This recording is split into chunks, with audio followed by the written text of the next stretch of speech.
एखादा व्यक्ती म्हणजे मी जर काय कुठली अशी पद्धतीचे कृत्य करत असेल तर मला जर भिंती पुसला म्हणजे विषय संपला, परत मी करणार, परत तुम्ही भिंती पुसणार.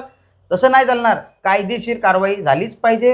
हे तो कोणी असू दे, मी असतो तरी सुद्धा मी त्या कारवाईला बोललो असतो की बाबा मी चुकीचं केलं तर माझ्यावर सुद्धा करा. हा कमल जो आहे हा बीजेपीचा चिन्ह आहे आणि जो भिंतीवर होता तो परत गेला जागेवर. कुठं तर गेला तर तुम्हाला पण माहिती आहे. ते गेले 2-3 दिवस आपण पाहतोय वातावरण पूर्ण तापलंय. काँग्रेसनी भाजप आमने सामन्यात. आता नेमका प्रकार काय घडलाय आपल्या सगळ्यांना माहिती आहे, कारण एकदा आपण पाहिलं या ठिकाणी वन विभागाच्या भिंतीवरती जे काही भाजपचे चिन्ह रेखाटलं होतं त्याच्यावरती काँग्रेसचे गटनेते या ठिकाणी नगरसेवक साजिद सरगुने आवाज उठवला. त्यानंतर पुढे काय घडलं जाणून घेऊया. सर काय सांगशील? काय झालंय की असलेल्या घटनेअंतर्गत आम्ही निवेदन दिलंय, आम्ही प्रांतांजवळ अर्ज दिलाय, आम्ही पोलीस प्रशासनाला कारवाईची मागणी केली आहे आणि रिसर आम्ही हे सांगतोय की अशा पद्धतीचे कृत्य हे आम्ही खपवून घेणार नाही. हे तुमची खाजगी प्रॉपर्टी नव्हे, ही एखाद्या पक्षाची खाजगी प्रॉपर्टी नव्हे, ही त्यांनी समजून घ्यावे. ह्याच्या पुढे हे करत असतील तर आम्ही 100% थांबवत राहणार. तुम्ही अन्य 2 ते 3 ठिकाणी निवेदन दिलेलं आहात की ह्याच्यावरती कारवाई व्हावी, पण ते भिंती आता पुसते गेल्यात, मग त्याच्यावरती समाधान राहणार का? नाही नाही नाही, ह्या भिंत्या पुसल्या गेल्या. आपण ज्यांनी भिंतीवरती जो स्प्रेनी किंवा जे चित्रीकरण केलंय ह्यांच्यावरती कायदेशीर कारवाई झाली पाहिजे ना. त्याच्यानंतर ही पूर्ण डिसिप्लिन लागेल ना. एखादा व्यक्ती म्हणजे मी जर काय कुठली अशी पद्धतीचे कृत्य करत असेल तर मला जर भिंती पुसला म्हणजे विषय संपला, परत मी करणार, परत तुम्ही भिंती पुसणार. तसं नाही चालणार. कायदेशीर कारवाई झालीच पाहिजे. हे तो कोणी असू दे, मी असतो तरी सुद्धा मी त्या कारवाईला बोललो असतो की बाबा मी चुकीचं केलं तर माझ्यावर सुद्धा करा. सोशल मीडियामध्ये अशी एक कमेंट आली होती की एकंदरीत भाजपनेच काँग्रेसला मोठं करण्याचा व्हिडिओ उचलला, काय सांगशील? बघा, आजच्या डेटमध्ये काँग्रेसला मोठे करण्यासाठी बीजेपी नको, पण माझं असं मत आहे की बीजेपीच दुसरा कुठंतरी अंक म्हटला गेला त्या कमेंटमध्ये, असं म्हटलं गेला दुसरा अंक आहे.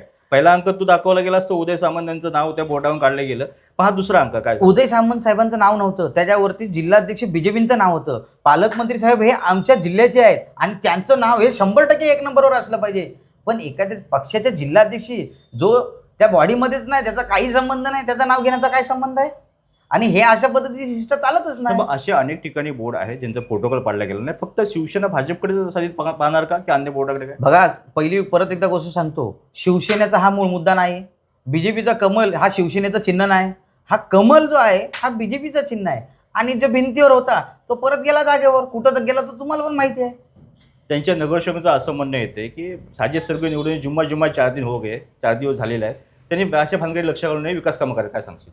त्यांनी चांगली गोष्ट सांगितली, पण त्यांनी बोलताना एक गोष्ट लक्षात ठेवली पाहिजे की आजच्या डेटला जेव्हा निवडणूक झाली आम्ही सोबतच एकासोबत आलोय. पण ते एक माझे मित्र म्हणून मी त्यांना सल्ला देईन की तुमच्याच पक्षातला गटनेता ही तुमची सुपारी घेतोय असं मला वाटतंय कुठंतरी ह्या विषयामध्ये. मोठा गौप्यस्फोट साजिद सरगुने केलेला आहे. तुमच्या पक्षातलाच गटनेता तुमची सुपारी घेतोय. साजिद स्पष्ट बोल, कोण आहे तो गटनेता, काय नेमकी सुपारी घेतो? माझं असं क्लिअर कट मत आहे की असलेल्या नाव घे ना, सगळ्या, साजिद सरगुरू. मी तो नाव घेतो ना, मी असलेल्या त्या विषयात रात्री 12 वाजता त्या तुमच्या गटनेत्याचे नारे दिले जात आहेत. गटनेता नाव घे साजिद. बघा, आजची घटना अशी आहे की बीजेपी पक्षाचा गटनेता साजिद सरगुरू गटनेते नाव घ्यायला घाबरत आहे असं कधी वाटते? साजिद नाव घ्यायला पाहिजे. गटनेता कोण आहे स्पष्ट करून सांग ना, भूमिका स्पष्ट करावी. ठीक.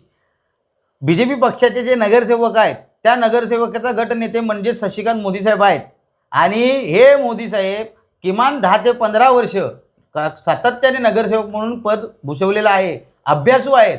आणि त्याच्यासारखा व्यक्ती रत्नागिरी जिल्ह्यात प्रतिबंधक कायदा लागू असून 12 वाजता रात्री अंधारात काळोखात काय करत होते मला माहिती, पण 12 वाजता 144 कलम असून सुद्धा घोषणाबाजी करत होते.